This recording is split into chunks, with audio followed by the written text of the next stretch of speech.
Welcome to the Global Marketing Show, the podcast for all things international business. I'm your host, Wendy Pease, president of Rapport International and a translation expert.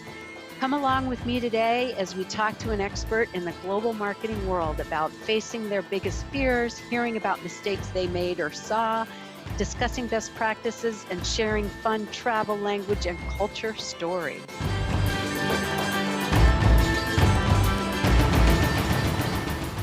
Welcome to a special edition of the Global Marketing Show. Today, host Wendy Pease conducts an on-the-spot interview with an attendee of the EXIM conference in Washington, D.C. that was held in December of 2022. The EXIM conference is an opportunity for attendees to learn about the Export-Import Bank of the United States' financing tools, as well as network and explore opportunities for global exporting with other attendees and vendors. We hope you enjoy today's guest and keep listening for more episodes from this amazing conference. We are laughing, we are rolling, and I am welcoming you to the next episode of the Global Marketing Show. The episode shot here, recorded here at the EXIM conference in Washington, D.C. And our prior guest, who is a World Trade Specialist from Delaware, recommended that we talk to Devon Mitchell, who's here with me now. He is the CEO of DSN Corporation.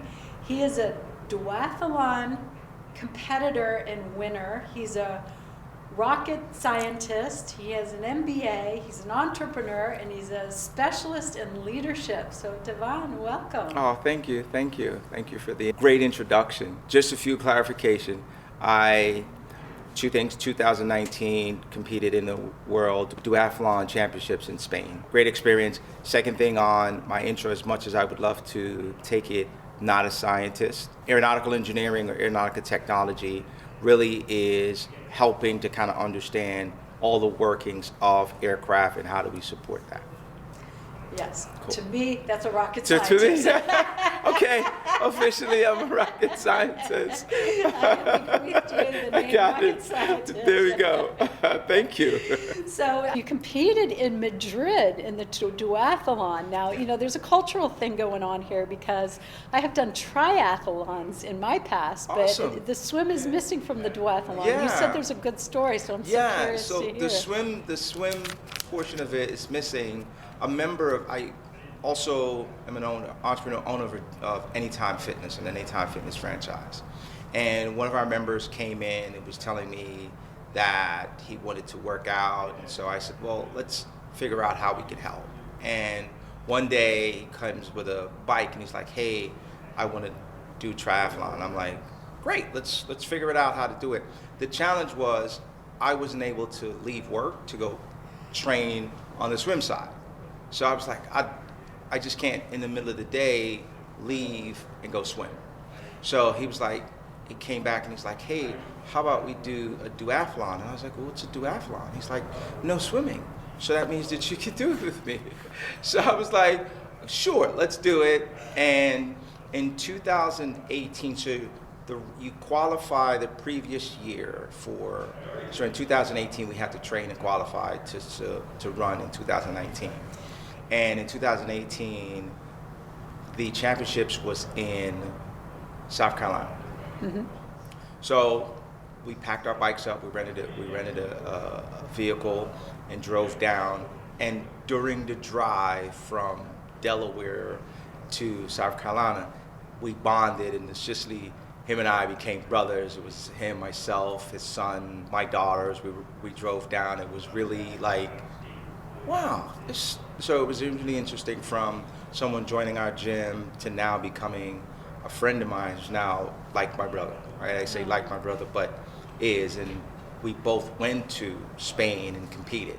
Oh, how wonderful. So it was cool that a member of our gym was able to kind of come to our gym, experience what we do, how we help our community, and then ultimately help him achieve something that he wanted to achieve.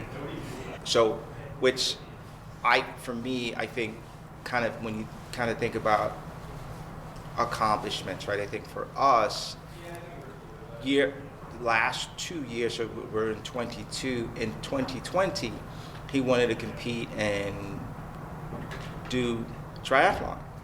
And he went to Georgia to do the Augusta triathlon. Right, yeah. And he was training, ready to go, and which was so, ended up getting into the water and got a heart attack. Oh, no. Really? That is not what I expected you to say. Not right. So here's what happened. Survived, and the reason he survived and is back at 100% is because he was going to the gym, because of his fitness, right? So his doctor was like, hey, if this is like literally you needed to thank the folks that you go to the gym because of your strength, you're able to recover in a fashion. So when I tell you the story, anyone asks me, that for me is kind of for the gym, why we have the gym, why it exists for our members and our community. Yeah. So they can get to a place that ultimately gets them stronger, right? And for whatever, we don't know what happens, but as long as we believe that as we have this existing, our members providing that space for them to go to a place to make healthy happen is something that we love to do. Yeah. Well, that's certainly a global message that's good for everybody. It doesn't matter where you live in the world. Yeah, it does not. Okay, so I'm having trouble putting together why Carla from our last Global Marketing Show episode has worked closely with you. Yes. You're an owner of Anytime Fitness. You travel internationally, but there is some hidden secret here that we're going to pull out of you. So what work are you doing internationally that she raves about? Gotcha. You. So what we work on internationally is in a country called Guyana. So Guyana, the last 7 years, Exxon Mobil discovered one of the largest reserves outside of the Middle East. And so we visited the country to find out what opportunities are there for US-based companies, small business manufacturers that are producing something that they can go to Guyana and be a part of. Okay, so tell the listeners where Guyana is located and how you got involved in that with running a franchise for a fitness club. Yes, awesome.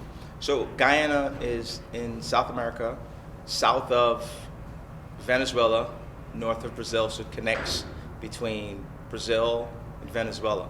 If you've ever heard of the Amazon, most of the times we're talking about Guyana, just don't, because the Amazon River runs through Guyana and empties out into the Atlantic from Guyana. So it starts in Brazil, and runs through Guyana and empties out in the Atlantic Ocean. Okay, and so how did you get involved with Guyana? So I was born in Guyana. So initially came here as a kid. My parents migrated to the States. I was maybe 10 years old, so I had my formative years were in Guyana. And so when I heard that oil was discovered in Guyana, I said, you know what, I've been in the US training, learning, doing so many things. Maybe there's an opportunity to return back home and see how we can help with the training gap, knowledge gap in country, that we can kind of bridge that divide. So that was the reason that I went back in 2019. And I've been going back prior to that, not on and off, maybe about 5 years, but that visit was, I wanted to see how can I help bring more resources, identify places and things that we can do to help. So that's why I visited. I went back in 2019 specifically for that. What a fascinating story. There's that connection to the home country that you've been successful here, and how can you develop? Yeah.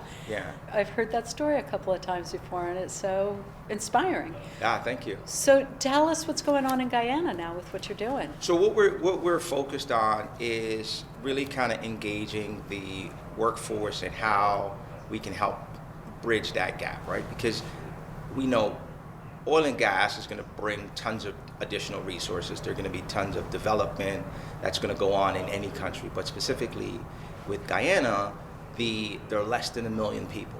So the training piece or folks needed to kind of get up to speed with what's going to be coming to the country is going to be critical.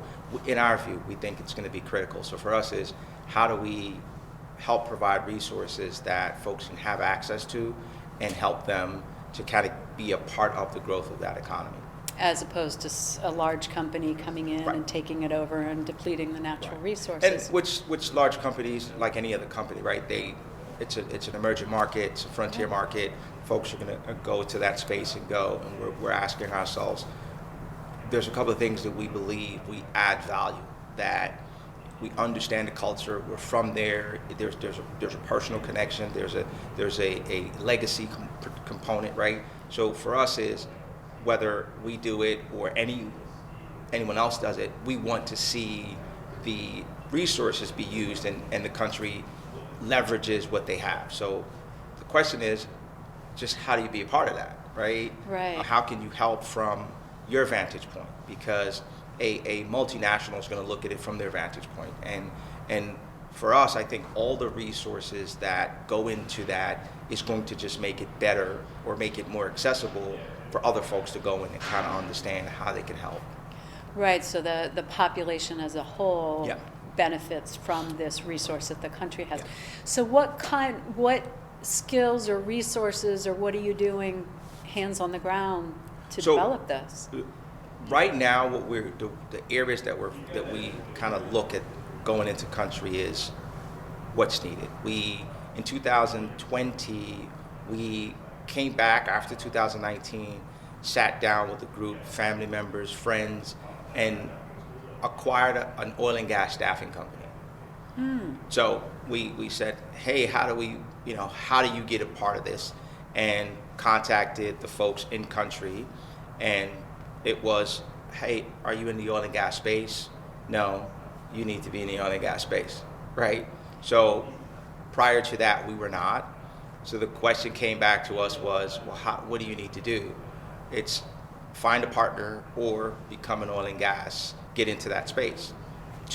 One or two ways we look at, well, go get training or find a partner, right? So we look at, how do we help scale? Part of it is you can either go through a merger and acquisition or by some partnership that you can leverage. Right. And we looked at the partnership route, and that's initially where we engaged in looking for a company that can help to take us to Guyana, and then realized that the initial opportunity from a partnership turned into an opportunity for an acquisition.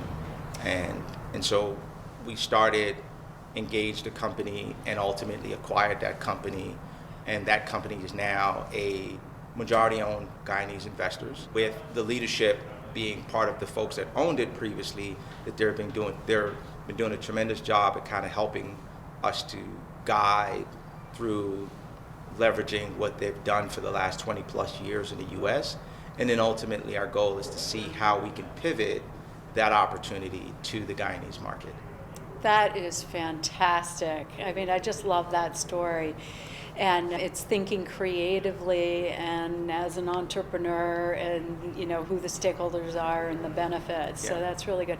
So you grew up kind of bicultural because your family was from Guyana and you Yeah. grew up in the United States. So that's a real advantage as you step, just aside and you look at the cultural, the cultures coming together. And is it a U.S., who do you think will actually come in and partner to do the oil and gas discovery or extraction? So currently Exxon Mobil and Exxon Mobil's partners are in Guyana. They're currently extracting, I think there's about close to 250,000 barrels a day on 2 rigs, and Exxon Mobil has close to 30 plus discoveries in the country. So the discovery was between 9 to, I think it's 18 billion barrels of recoverable oil. So there's a significant amount, and Exxon Mobil is doing a fantastic job working with the local economy, working with the local government and administration to kind of bring those resources to fruition. Okay, so talk to me about the cultures working together and what differences you see there, and then what language, how Yeah. they're communicating all that way, and how. Right. It's Yeah. an English-speaking country, the only English-speaking country in the continent of South America. Closer to English-speaking, culturally closer to the Caribbean, right? So from an education standpoint, more of the British kind of school system, metric system. There's a large diaspora outside of the country. So you think about Guyana having less than 1 million people. The diaspora makes up about close to 400,000 people outside the country. So there's a tremendous opportunity for intellectual properties, kind of folks learning the things that they've done outside the country. How do we get them to re-enter? What opportunities provide themselves for them to bring those skills that they've acquired outside the country, and now an opportunity for them to do some stuff back home. Okay, so you're really pulling together the people that have moved from there to the United States, or Right, to all over the world? So that's our goal, right? I think some of the things is we look at it from my vantage point of, okay, I'm here, there's some things that I'm not leaving, there's some things that I can do here in the U.S. that can benefit folks in Guyana. And I'm sure there's other people that may feel the same way. Are there some opportunities to partner and get them into that space so they can leverage their expertise and knowledge that they've acquired outside of the U.S.? And how are you building that diaspora, that community? So a couple of ways we look to do that is engage there's a diaspora unit in Guyana. We've been in conversations with that unit to kind of understand what are the needs and how can we help fill those gaps there. And just from visiting the country on a regular basis, we're looking at what are the gaps, kind of what places can we add value, could we bring some talent or some resources that, whether it's training, whether it's to some type of mentoring, whatever opportunities that we look at here, how do we move that to Guyana? So for instance, Delaware World Trade Center. Well, there's a great amount of businesses in Delaware that produces manufacturing, that they do a lot of other jobs that may be an opportunity for them to move and become an export or a partner with a company in Guyana. Just now you have some skills transfer, you've got some capital transfer that just by leveraging where I live in the state of Delaware, and the resources that are there. The World Trade Center, engaging with your previous guest, Carla Stone, and identifying companies in our state that may benefit from that oil discovery and the economic boom in the country. Okay, so they might not be from Guyana, but they might have an interest to be able to help that skill set in there. Yeah. Wow, so you're really putting together quite a collection of people to benefit the country. Because I think ultimately it's learning from what we see here is that when you collaborate, right, you've got different ideas, you've got different opportunities, different options that you could bring to the table. And just from going to school and knowing that you're working projects that you've in order for you to be successful, it's bringing different ideas, bringing different people to the table, and then you now get a different perspective on a problem that you didn't look at before. And now we say, well, is there an opportunity to do that in Guyana? Okay. All right. And so, it's really interesting when we're talking to a company about how to develop a mission that everybody can rally around, or it's to develop a culture, you develop a mission that everybody can rally around. And you're naturally doing this of how can we benefit the people of Guyana by making sure that this natural resource that's been found benefits the country. Yeah. It's one of those things for me. It may be just this natural inclination that anywhere, if you have, for us, one of the things that we say is, we have a motto, we say, look within and leverage, right? Look within your network, look within the people that you talk to, your contacts, and then leverage that relationship, right? So literally that's what we did. After I got back in 2019, I asked the question, who do we know? What are they doing? Right? Let's revisit all the people I've got these contacts in my phone, let's revisit what they're doing. Can they help? Is this an opportunity that might interest them, right? Right. And that's how we found our initial kind of investment partner that kind of put our deal together, was through that model of let's look within and leverage and ask, do we know a group of investment bankers that this may be something that they would be interested in? And it was literally within a week came back, hey, I think we may know someone. And we had started that conversation. Right, and so you leverage your duathlon and your health club and your Guyana and your MBA and your undergrad and your rocket scientist one networks. One of our partners and, goes to our gym, right? One of them what? One of them goes to the gym, and the question was, hey, do you know anyone in oil and gas? Oh yeah, I know this guy. What does he do? Can we have a conversation with him? And literally those, we look at, that's how it starts.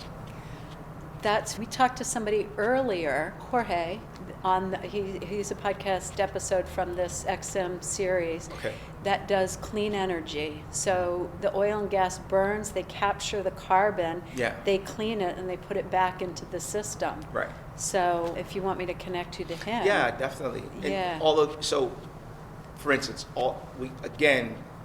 that's the concept for us, right? For me, it's kind of our motto, look within the leverage.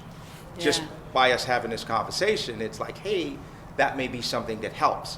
Whether it turns out to being something or not, we want to build upon those relationships, because we think you make a connection, and ultimately at some point you revisit that and see what fruits can bear from that on both ways, right? Right. So we look at how do we really understand, here's an opportunity, how can we leverage this opportunity? Because I may look at it from one vantage point, you may look at it from another point and say, okay, you know what, in order for us to do this, maybe I just need a piece and I can go off and do that. And something else you could do, but at the end of the day, we all bring a different solution to the problem that we can now go execute, and it becomes something that it's larger than what you initially started looking at.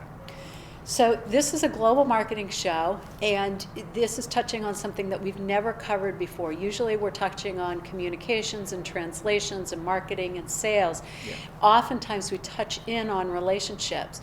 But what you have just talked about is if everybody takes a second and looks at the relationships around them, you've got connections into all over the world with all sorts of specialties. And how do you leverage that when something you're passionate about and you can pull together the team to make a difference in the world? Exactly. Right. And that's global marketing. It's our look within leverage. Yeah. And in every facet that we've done something, we've been successful, it all came from a conversation of someone we knew, right? Asking the question. I went to Spain because I asked the question. Right. Right? Hey, okay, well, who do we need to help us? Sure, we can call a company that sells bikes, right? Yeah. Hey, could you help us? Oh, sure. Well, you can ride our bike. Great, right? And when you're done, give it back to us. Right? You are just the type of person that makes things happen. I love it. Yeah, awesome. Thank you. Yeah, so we're going to have to wrap up now because we're Sure. out of time, and I'm sure you want to get back to the conference. Not a problem. What words of advice would you have for anybody who's interested in exporting or wants to get better at exporting? I think that the time for small businesses to export, it's probably never been this collective organization that's focused on exporting. We say that, there's been enough conversations around small businesses being the engine of the U.S. economy. Now, thinking about how do you leverage those same small businesses to expand into the global market. If it's the engine of the U.S. economy and you provide the resources for them to go do that, they're going to go do the same thing outside of the U.S. because they're geared. That's how our small businesses are wired to perform. And so we look at how do we leverage our small business network, the folks that we know that are in those spaces. Can we ask the question of, here's this opportunity, take a look at it, tell me if it makes sense. If it makes sense, how does it make sense from your vantage point, right? And then how do we engage? Now, that works out, you're bringing additional capital, you're going to bring additional resources, you're going to bring additional talent to add to a solution, right, to a problem. Because the way I would look at it and the way I would bring those resources definitely may not be the same way you would do it. Right. But if it's 3 or 4 different people looking and saying, hey, you know what, I think if we did this, we can do that. And now it's like, hey, wait a minute, let's collectively go and say, here's a solution we believe would make sense for your problem. You're amazing. You're really thank you. amazing. I loved hearing this story. So I'll have to thank Carla from the Delaware World Trade Center. Yeah, so you know what? I'm going to ask this question. I prepped you. Okay. What's your favorite foreign word? My favorite foreign word is brethren. Okay, so tell me what that means and why. So brethren is friend. You're my friend. You're my, like what we would say is like, if you've got a good friend, what would be a word you would describe your good friend? Like, that's my road dog or whatever. It's a slang for this is someone that you hold near and dear to. That person, that's your near and dear friend. So it's. So that's from Guyana? Yeah. Brethren, Right. Which sounds like brethren. Right, Which is an old exactly. English word of brethren. Exactly. I love that. Yeah, and that's the community, right? That I think it's part of me growing up in a village. Yeah. And in the village, we hear the takes a village to raise. Yeah, well, I grew up in that village that raised that child, right? Like, and so it's knowing that in order for you to be successful, everyone in that village has to work together at some point, right? Right. That whether they are doing something else, is how do you bring that collective into it? And I think when I think of a problem, when something shows up to me, I'm always looking at it of, okay, how do we bring the resources around this? But it's how do you bring the village around this to create something successful? Yes. Well, I hope I can consider you my brethren. Yes. All right, where can people reach you if they want to? My LinkedIn profile, it's my name. Devon, which is Devon. D-E-V-O-N. Yeah, Mitchell. Mitchell, Yeah. Mitchell. Yeah. And my email. What's your email? It's Devon, Devon, .Mitchell @dsnenergy.com. Okay, so you can find him on LinkedIn, Devon Mitchell, DSN Energy, or at your email. Yeah. So thank you so much for taking the time Awesome. and speaking with me and sharing your wise words. Oh, thank you for giving me the opportunity to share with you and your audience. Yeah. I appreciate it. Thank you. That's a wrap for this session. A big thanks to you for listening to the Global Marketing Show. Hope you had just as much fun as I did. New sessions launch weekly on all places you find podcasts: Apple, Spotify, Google Play, and of course on our website. If you know someone interested in this topic, please tell them about us. Au revoir for now.